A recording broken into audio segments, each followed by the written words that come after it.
Fala, moçada, vamos dar sequência aí à nossa apostila 3, dessa vez aula 23, vamos continuar os estudos aí a respeito dos Estados Unidos, só lembrando vocês que a primeira aula nós falamos sobre a formação territorial, falamos sobre a evolução geopolítica, na segunda aula falamos sobre aspectos físicos naturais do território norte-americano, e a aula de hoje, ó, Estados Unidos, aspectos populacionais, ou seja, vamos falar um pouquinho sobre a dinâmica demográfica norte-americana. E para falar sobre isso, pessoal, nada melhor do que caracterizar. Nós temos que lembrar que, primeiro ponto, quando nós falamos em Estados Unidos, pessoal, nós estamos falando da terceira maior população do mundo, ou seja, o terceiro país mais populoso do mundo, só fica atrás da China e da Índia, que são dois formigueiros humanos, como eu já citei para vocês, certo? Um país que, mesmo tendo aí mais de 320 milhões de habitantes, tem um espaço territorial de quase 9 milhões de quilômetros quadrados, é um caso muito semelhante ao do Brasil, e acontece exatamente a mesma coisa que o Brasil quanto à sua densidade demográfica. Por quê? Porque os Estados Unidos também são pouco povoados, ou seja, tem muito espaço ainda para o tamanho de população que ele comporta, certo? Tem espaço de sobra, certo, pessoal? Sem contar alguns pontos interessantes, pessoal, que nós poderíamos enumerar, como é o caso do seu baixo crescimento demográfico. Lembra que nós estudamos as fases do crescimento de uma população? Lembram disso? Pois bem, eles estão na quarta fase, pessoal, que é a fase da estagnação. Lógico que internamente alguns grupos ainda têm uma taxa de crescimento um pouco maior e alguns grupos ainda menor, mas na média ainda assim está muito baixo, né? 0,8% ao ano, isso é muito baixo, nós já sabemos disso.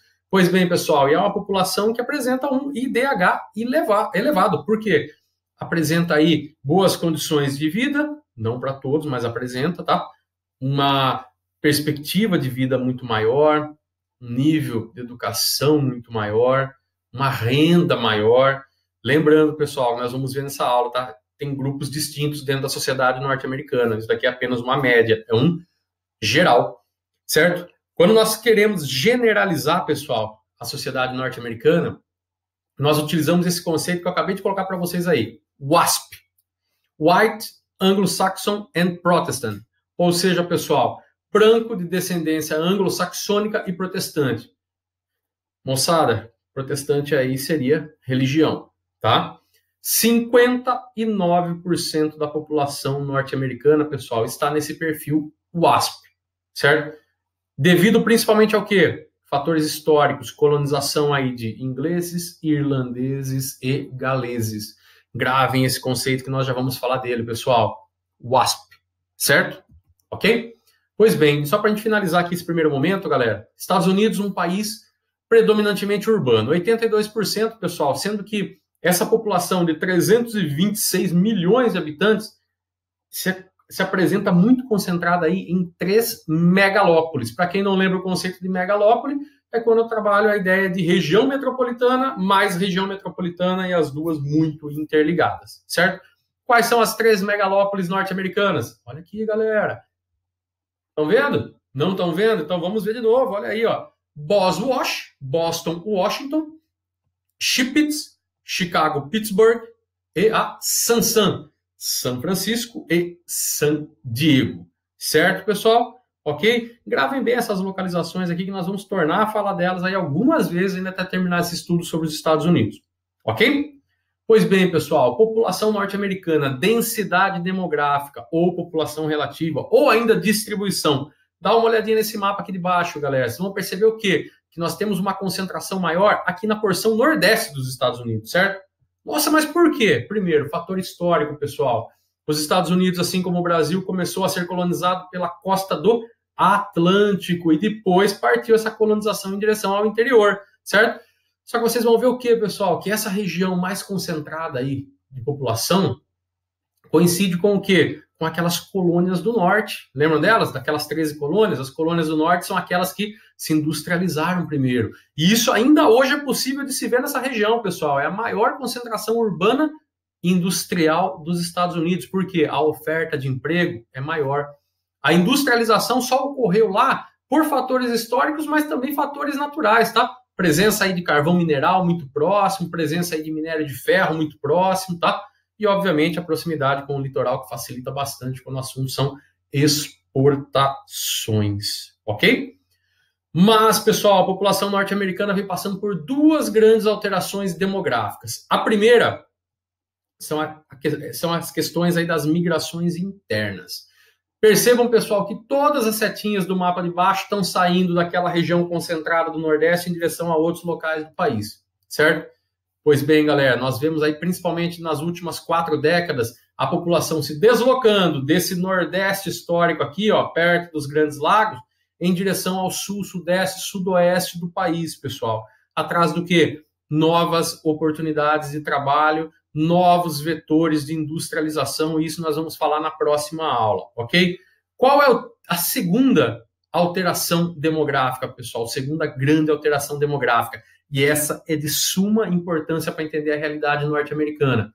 Vejam, a questão da estrutura majoritária. Majoritária significa maioria, pessoal.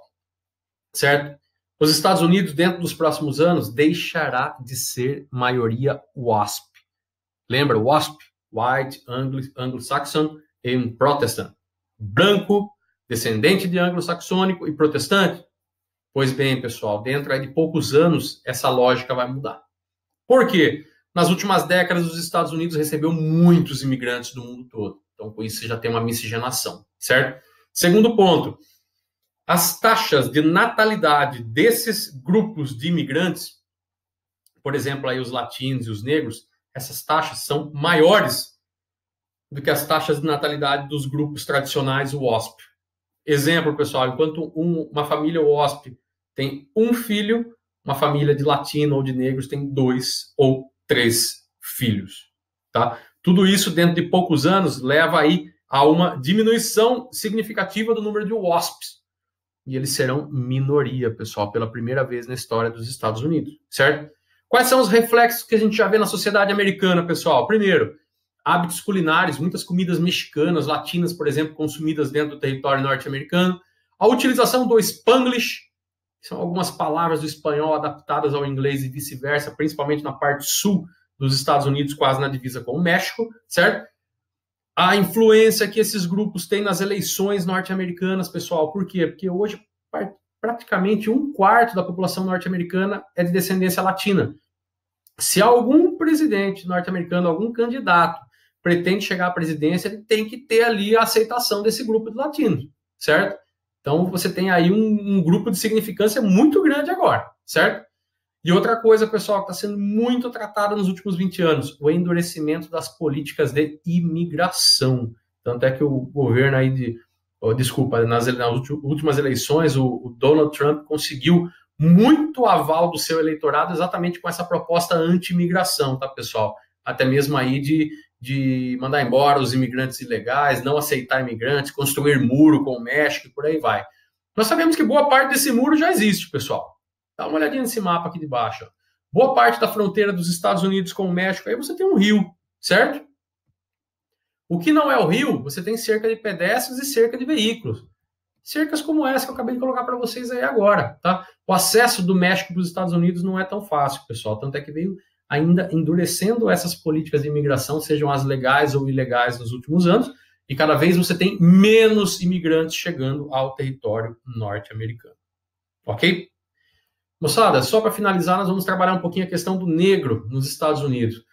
Isso vem muito à pauta, principalmente na última semana, graças aí aquele acontecimento horrível com o George Floyd, né? Um cidadão negro norte-americano que acabou morrendo embaixo do joelho de um policial sufocado, pessoal. A questão do racismo nos Estados Unidos, pessoal, é latente, tá? É muito grande, ainda hoje, tá? Mas já foi pior e não faz tanto tempo assim, tá? Atualmente, nós temos aí em torno de 13% da população norte-americana composta por etnia negra, tá, pessoal? Assim como muitos países do mundo vivem excluídos, vivem segregados, principalmente os negros do sul, que são chamados aí de sulistas, estados aí como o Arkansas, o Alabama. Por quê, pessoal? É onde nós tivemos, lá na época da colonização, lembra as 13 colônias, as colônias do sul? É onde nós tivemos a mão de obra escrava, e até hoje são grupos minoritários, são excluídos, são segregados. Nessa região do sul, sudeste dos Estados Unidos, é que nós tivemos durante muito tempo a atuação e a perseguição, ou as perseguições por parte daquele grupo nefasto chamado Ku Klux Klan, Esses caras que se vestiam bem pra caramba, que vocês estão vendo nessa imagem abaixo aí, pessoal, podiam ter a roupa ridícula, mas o pensamento era muito mais ridículo e retrógrado ainda, tá? E esses grupos ainda perduram, pessoal, esses grupos ainda existem na ilegalidade no território norte-americano. Só para vocês terem uma ideia, pessoal, o penúltimo presidente dos Estados Unidos foi o Barack Obama, certo? Afrodescendente, tá? Nascido lá no Havaí. Até 50 anos atrás, isso seria impensável na história dos Estados Unidos. Por quê? Porque até o início da década de 60, pessoal, a comunidade negra norte-americana não era contemplada com direitos civis. Por exemplo, o direito ao voto não existia. Então, muitos direitos que os cidadãos brancos gozavam, os negros não. E a década de 60, pessoal, vocês já estudaram um pouquinho de história, ela é muito turbulenta, revolucionária no sentido social, cultural. Então, nós temos uma mudança de paradigma, uma mudança de pensamento dentro dos Estados Unidos. E algumas lideranças induziram a isso. Por exemplo, o Martin Luther King, pastor, tá? Protestante, ele era adepto das manifestações pacíficas. Ídolo do Chris, aquele mesmo, do seriadinho, todo mundo odeia o Chris, né? Pois bem, pessoal, Martin Luther King, mesmo com seus discursos inflamados mais pacíficos, foi morto, tá? Assim como Malcolm X. Só que Malcolm X já tinha uma ideia de fazer uma manifestação, uma resistência menos pacífica, tá? Mas acabou sendo morto do mesmo jeito. Tivemos aí a instituição de grupos, pessoal, movimentos sociais que tentaram se tornar movimentos políticos, como é o caso dos Panteras Negras, que vocês estão vendo na foto aí de baixo, tá? Forte influência marxista, né, pessoal? Muito influenciados pelo movimento Black Power, cujo símbolo era a mão fechada com o braço estendido. Pois bem, moçada, a década de 60 ela trouxe uma mudança muito grande quanto à luta e conquista dos direitos civis, tá? Só para vocês terem uma ideia, Muhammad Ali, afrodescendente, boxeador, um dos maiores da história, ele chegou a perder o título mundial dele de boxe pelo fato de não querer servir os Estados Unidos na Guerra do Vietnã, porque ele alegava que só o filho de negro e filho de pobre que ia para a Guerra do Vietnã, o que não era mentira, tá? Foi uma década, pessoal, de muitas manifestações no mundo esportivo, e uma em especial chamou muita atenção, essa aqui, ó. Tom Smith e John Carlos, pessoal. Eles eram do atletismo, né? E nas Olimpíadas de 1968, no México, o Tom Smith ficou em primeiro, o John Carlos ficou em terceiro. Eles tinham combinado, eles sabiam do potencial deles, eles sabiam que se chegassem ao pódio, eles iriam fazer uma manifestação política no pódio, que é proibido pelo Comitê Olímpico Internacional. Eles entraram em acordo até com o australiano, que vocês estão vendo aí na parte de baixo da foto, que foi o segundo, tá? Um deles esqueceu o par de luva, tá? Porque o símbolo Black Power é com a luva negra também.